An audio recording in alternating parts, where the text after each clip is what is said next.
वाहिगुरु जी का खालसा वाहिगुरु जी की फतेह। धन गुरु नानक। गुरु प्यारी साध संगत जी, एक बहुत ही विशेष कारण से दास ये वीडियो क्लिप बना रहा है, ये मैसेज संगत तक पहुंचाने के लिए बना रहा है, क्योंकि कोविड की कोरोना वायरस की सेकेंड लहर जो शुरू हुई है वो पहले से बहुत ज़्यादा भयानक है। उसके रिजल्ट बड़े भयानक आ रहे हैं। बहुत सारी संगत के पूरे देश भर से फ़ोन आए थे, विदेशों से भी, कि कुछ कीजिए, कोई रास्ता निकालिए कि दुख का समय जल्दी बीत जाए।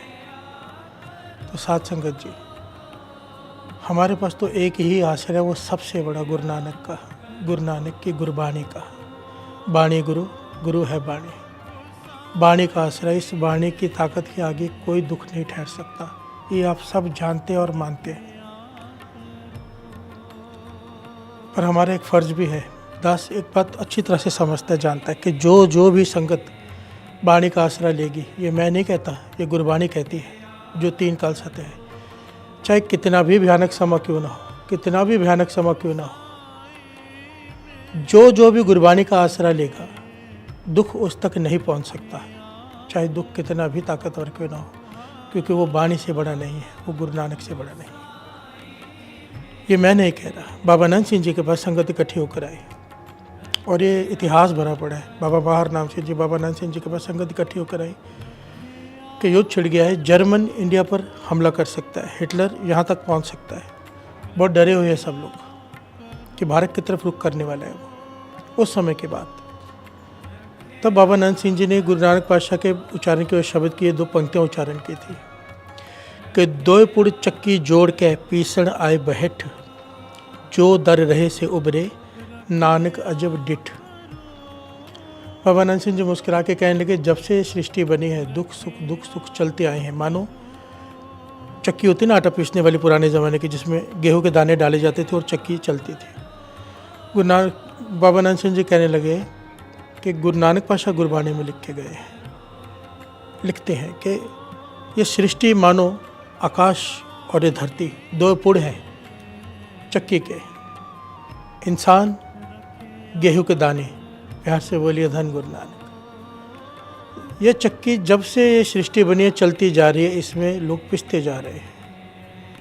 पर गुरु नानक पातशाह बाणी में कहते हैं कि मैंने एक अजीब कौतुक देखा कि सारे दाने पिस गए, पर जो दाने किल्ली से लगे रह गए वो नहीं पिसे, वो बच गए। बाबा नंद सिंह जी समझाने लगे, इस बाणी के पंक्तियों का आधार लेकर कहने लगे, बात को समझो। जो इस दुख की घड़ी में, चाहे कोई भी दुख क्यों ना हो, ये कोरोना वायरस हो या कुछ और हो, जो गुरु नानक के चरण पकड़ लेगा, जो गुरु के चरण पकड़कर बाणी से जुड़ जाएगा, ये किल्ली है चक्की की, गुरु नानक के चरण।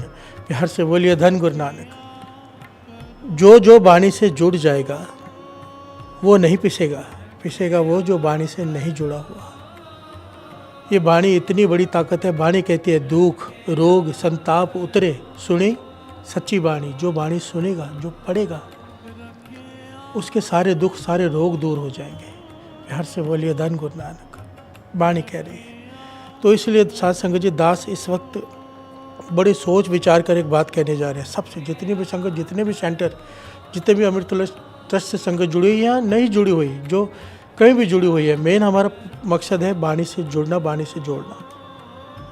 ये दास जो आज बताने जा रहे हैं, ये ब्रह्मास्त्र है। इस दुविधा से बचने का, इस दुख की घड़ी में बचने का एक ब्रह्मास्त्र दास बताने जा रहा है। कोई जहाँ पर भी ये काम शुरू हो जाएगा जो दास बताने जा रहा है, वहाँ पर दुख नहीं पहुँच सकेगा। ये बीमारी कुछ नहीं बिगाड़ सकेगी, मामूली सर्दी बुखार के जैसे होकर चली जाएगी। अगर ये बाणी का पहरा लग गया तो दास की सारी संगत से, सारे सेंटर के सेवादारों से हाथ जोड़कर बेनती है, दास की इस बेनती को कबूल करें। अपने हर स्थान पर, जितने भी हमारे स्थान हैं, जितने भी सेंटर्स हैं, यहाँ जिनके सेंटर्स नहीं है, जिनके परिवार बड़े, वो भी ये काम कर सकते हैं। एक कमरा लीजिए, एक सेंटर, जो सेंटर है हमारा, वहाँ पे एक पालकी सब सुशोभित कीजिए। पालकी साहब रखने के बाद कमरे को सुगंधित कीजिए, अच्छे कपड़े बिछाइए या बढ़िया टॉवल लीजिए, उसके ऊपर श्री सुखमनी साहब जी का गुटखा रखिए, और एक पालकी साहब में श्री जपजी साहब जी का गुटखा रखिए। दास की बेनती के 2 पाठ कम से कम शुरू हो, अगर नहीं तो कम से कम 1 पाठ। 1 मई से 13 जून तक, 40 दिन से 3 दिन ऊपर होते हैं। 1 मई से 13 जून तक 40 दिन का ये श्री सुखमनी साहिब जी, श्री जपजी साहिब जी के बाणी के पाठ अखंड शुरू हो जाए हर स्थान पर, जितने भी सेंटर हैं। बड़े ध्यान से समझिएगा, ये बाणी का पहरा वो चीज़ है, 24 घंटे के लिए साथ संगत जी दास कह रहे हैं, और इसमें घबराने की कोई भी बात नहीं, कोई मुश्किल नहीं है इसमें। अगर 1 घंटा भी कोई ड्यूटी देता तो सिर्फ 24 आदमी लगते हैं एक पाठ में, 24 घंटे में। और अमृतोला ट्रस्ट की तो हज़ारों लाखों की तादाद में संगत है, एक सेंटर में 4-4, 5-5 हज़ार लोग हैं। हर सेंटर में ये 2 पाठ शुरू करने होंगे हमें, एक श्री जपजी साहिब जी का, एक श्री सुखमनी साहिब जी का। ये बाणी की ताकत ऐसी है साथ संगत जी, अगर मर्यादा से ये पाठ बड़ी ध्यान से समझना। बाबा आनंद सिंह जी के पास, बाबा महाराम सिंह जी के पास जब भी कोई दुख लेकर आता था, बड़े से बड़ा दुख लेकर, कि गांव में ये आपदा आ गई, शहर में ये आपदा आ गई, बाबा आनंद सिंह जी कहते थे कि अखंड पाठ सब शुरू करा दो, प्यार से बोलिए धन गुरु नानक। ये बाणी की ताकत इतनी बड़ी है। और ये जो दास कहने जा रहे हैं, एक तो होता है पाठी पाठ करते जिनको हम भेंटा देते हैं, उनका काम है, वो भी अच्छी बात है। पर बाबा आनंद सिंह जी कहते थे जब संगत मिलकर पाठ करती है ना, उस पाठ का फल कई गुना बढ़ जाता है, उसकी ताकत का अंदाज़ा नहीं लगाया जा सकता। क्योंकि संगत जब पाठ करती प्रेम से, भावना से, श्रद्धा से करती है, संगत के किए हुए पाठ की गलतियाँ भी गुरु माफ़ कर देता है, क्योंकि संगत प्रेम से कर रही है, किसी लालच से नहीं। प्यार से बोलिए धन गुरु नानक। सारे सेंटर्स में पालकी सब सुशोभित करके मर्यादा से श्री जपजी साहिब जी, श्री सुखमनी साहिब जी के पाठ शुरू हो जाए 24 घंटे। लिस्ट बनाइए अपने सेवादारों की, अपने संगत की, कि कौन कितने बजे बैठेगा। उस पर 3-4 सेवादारों की टीम बनाइए जो फ़ोन करके उनको याद दिलाए कि आपकी इतने बजे ड्यूटी है, 4 घंटे पहले। आप हर आदमी अपने टाइम पर आकर ड्यूटी करे। और इस पाठ की कुछ मर्यादाएं हैं, स्नान करके बैठना है। इस पाठ में बात नहीं करनी होती, जहाँ से पाठ कोई छोड़ता है दूसरा वहीं से शुरू करता है। एक आदमी उठ रहा है तो वो ज़ोर से पाठ करना शुरू कर देगा, दूसरा वहाँ पे आकर बैठ जाएगा, वहीं से पंक्ति शुरू कर देगा। बात नहीं होती इसमें खाना पीना नहीं होता, बीच में पानी नहीं पीना होता। शुद्धता से स्नान करके आए, 1 घंटे की अपनी ड्यूटी दे। कोई आधा घंटा करना चाहता है आधे घंटे की ड्यूटी दे, कोई 2 घंटे करना चाहता है 2 घंटे दे। आपस में टाइम शेड्यूल बांट ले। मर्यादा से ये पाठ श्री जपजी साहिब जी का, श्री सुखमनी साहिब जी का जिस स्थान पर हो जाएगा साथ संगत जी, दास का पूरा विश्वास है, दास को पूरा भरोसा है कि गुरु नानक वहाँ पर किसी को कोई बड़ी तकलीफ़ नहीं होने देगा। और ये पाठ जिस शहर में हो जाएंगे, दास का तो ये मानना है कि ये विपदा की घड़ी बहुत जल्दी ख़त्म हो जाएगी।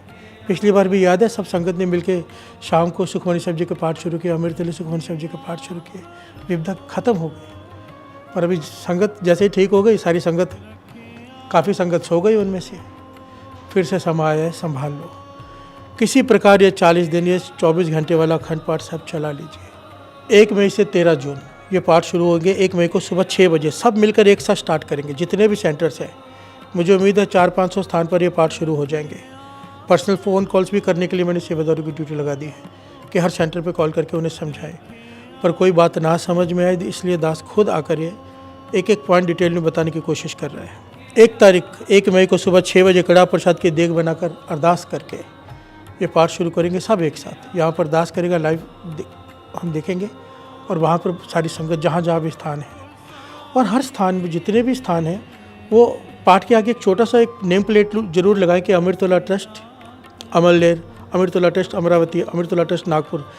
और साथ में एक छोटा सा स्टैंड आता है मोबाइल जिसमें लग जाता है ना वीडियो रिकॉर्डिंग के लिए, छोटा सा स्टैंड आता है, वो सब लोग ले लें। और अपने हर स्थान पर इंटरनेट का बेस्ट कनेक्शन जो ज़्यादा से स्पीड वाला होता है वो भी ले लें, ताकि हम संगत को लाइव पाठ के दर्शन भी कराएं हर स्थान के। अपने यूट्यूब चैनल जो अमृतोला ट्रस्ट, अमृतोला लाइव, फेसबुक पर वो लाइव किया जाएगा हर स्थान से। शेड्यूल बनाया जाएगा कौन से स्थान के कौन से दिन में करना है। तो नेट का कनेक्शन अच्छा और मोबाइल का स्टैंड, ताकि वो लाइव किया जा सके। कमरे में परफ्यूम, अगरबत्ती, अच्छे से साफ़ सुथरा गुरु साहिब जी के लिए बस्तर, क्योंकि आपके पास वो है नहीं गुटका साहब रखने के लिए, बड़ा गुटका साहब की भीड़ नहीं है, तो छोटे हिंदी में पंजाबी में दोनों गुटके साहब रख लें। जिसको जो पढ़ना आता हो वहाँ से वो शुरू कर दे, जिसको जो सुविधा हो, गुरुमुखी में भी हो, हिंदी में भी। इस काम में 2 सेवादार इमरजेंसी के लिए हमेशा खड़े रहें। बाई चांस कोई नहीं आए, कोई लेट हो जाए, कोई रास्ते में है, तो दूसरा से कोई उठना चाहता है तो उठने के लिए वो बोले नहीं कि मुझे उठना है। दास से मर्यादा समझा रहा है पाठ की। अखंड पाठ साहिब है सुखमनी साहिब जी का 40 दिन के लिए, श्री जपजी साहिब जी का। तो जिसको उठना है, समझो किसी को बाथरूम जाना है, कोई काम पड़ जाता है तो वो एक बेल रखी है, इमरजेंसी बेल आती है 100-150 रुपये की इलेक्ट्रॉनिक, वो बटन दबाएगा, बेल बजेगी तो जो बाहर सेवादार खड़ा है या अंदर बैठा है वो उसे उठा देगा मर्यादा से। पाठ वाले कमरे में जहाँ पर भी ये पाठ रखा जाए इन्वर्टर का कनेक्शन ज़रूर करवा लें, ताकि कहीं बाई चांस लाइट जाए तो किसी को तकलीफ़ ना हो, पाठ पढ़ने में बिगड़ ना पड़ जाए। बाबा आनंद सिंह जी जब भी अखंड पाठ साहब रखाते थे बाहर पहरेदार खड़े करते थे 2, कि कलयुग जोर डालता है कि पाठ हो ना पाए।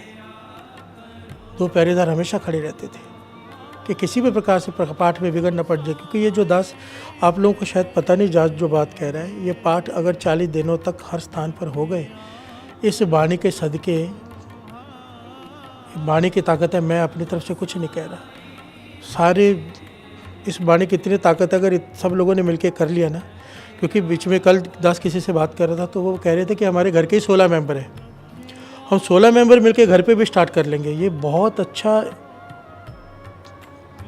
तरीका है। देखो सेंटर पे तो पाठ हो ही रहे हैं, कई लोगों के घर दूर है, उनका इलाका है, वो लोग पाठ करना चाहते हैं अपने एरिया में, तो मिलकर एक जगह किसी के घर में एक कमरा करके, और इन सब में एक बात का सैनिटाइजेशन का बहुत खास ख्याल रखना। वैसे तो जहाँ बानी होती है वहाँ पर ये दुख रुख तो ख़त्म होने, वहाँ पर दुख रुख आ नहीं सकता, फिर भी जो गवर्नमेंट कह रही है उन रूल्स का भी पालन करना कि हैंड सैनिटाइजेशन करके बैठे, और जहाँ पर बैठे वहाँ पर भी बैठने से पहले सैनिटाइज स्प्रे कर लिया जाए हर आदमी को उठने के बाद, दूसरे के बैठने से पहले, ताकि सेफ्टी के हिसाब से भी कोई उंगली ना उठा सके किसी भी प्रकार से। एक आदमी आएगा एक जाएगा, भीड़ लगने का कोई चांस ही नहीं है, ज़्यादा से ज़्यादा 3 या 4 लोग होंगे एक टाइम पे, तो इसमें कोई मुश्किल नहीं आने वाली। पाठ के वक्त मोबाइल बिल्कुल साइलेंट रखिएगा, मोबाइल बिल्कुल साइलेंट या स्विच ऑफ होने चाहिए, ताकि बिल्कुल भी बिगड़ न पड़े, जो पाठ कर रहे हैं उनका मन जुड़ा रहे। दास की हाथ जोड़कर आखिर में बेनती है कि दास की ये बेनती ज़रूर प्रवान करें हर सेंटर, अगर जहाँ पर सेंटर नहीं खुला, बहुत सारी जगह पे ऐसी है जहाँ पर 2 साल से सेंटर खोलने थे, तकरीबन 100 जगह ऐसी है जहाँ पर सेंटर खोलने दास ने जाना था, पर कोविड की वजह से दास नहीं आ सका। तो उन सारी संगत से भी बेनती है कि चाहे सेंटर ना खोला हो, पर आप संगत तो इकट्ठे होना, वहाँ पर मिलकर पाठ शुरू कीजिए, एक श्री जपजी साहब जी, एक श्री सुखमनी साहब जी। और अगर किसी वजह से आपके पास संगत कम है या कोई ऐसा प्रॉब्लम है कि संगत ज़्यादा नहीं जुड़ पा रही, तो कम से कम एक पाठ श्री सुखमनी साहब जी का जरूर शुरू कर लीजिए। अगर 2 में से चूज़ करना ही हो एक, तो एक सुखमनी साहब जी का कीजिएगा। कि जब गुरु अर्जन देव जी महाराज के पास संगत इकट्ठे होकर आई थी कि पूरे शहर में कोढ़ फैल गया है, रोग, ऐसा रोग फैल गया था, एक से दूसरे को फैल रहा था, लोग हर घर से लाश निकल रही थी उस वक्त। गुरु अर्जन देव जी महाराज के पास संगत इकट्ठी होकर आई, पातशाह कुछ करो। तब गुरु अर्जन देव जी महाराज ने श्री सुखमनी साहब जी की वाणी की रचना की थी, और जैसे ही सुखमनी साहब जी की वाणी की रचना समाप्त हुई, साथ संगत जी, सारे शहर में से रोग दूर हो गया था उस वक्त। ये वाणी रोग खत्म करने के लिए बनाई थी। सुखों की मणि, सुख मणि सुख अमृत प्रणाम पगजना के मन विश्राम। इसकी पहली पंक्ति सुनिए, कितने कमाल की है। सिमरो सिमर सिमर सुख पावो, कल कलेश तन माहे मिटावो। कि जो इस वाणी को पढ़ेगा, सुनेगा, सिमरन, एक तो सिमरन में लीन हो जाएगा, और उससे क्या होगा, सिमरन करने से तन के सारे रोग खत्म हो जाएंगे। दास की हाथ जोड़कर बेनती है, इस दास की बेनती प्रवान करना, क्योंकि हमारा फ़र्ज़ है सिर्फ अपने लिए नहीं जीना, संसार के लिए जीना है। हर आदमी जब मिलकर इस हर तरह से सेवा करेगा ना, इसमें किसी भी प्रकार की सेवा संगत को लाने की, छोड़ने की, चाय पिलाने की, पाठ में बैठने की, किसी प्रकार की जो भी सेवा करेगा, गुरु उसको बहुत कृपा करेगा। और इस वाणी के सदके हो सकता है सारे संसार से ये रोग खत्म हो जाए। गुरु नानक कृपा करे। वाहिगुरु जी का खालसा, वाहिगुरु जी की फतेह।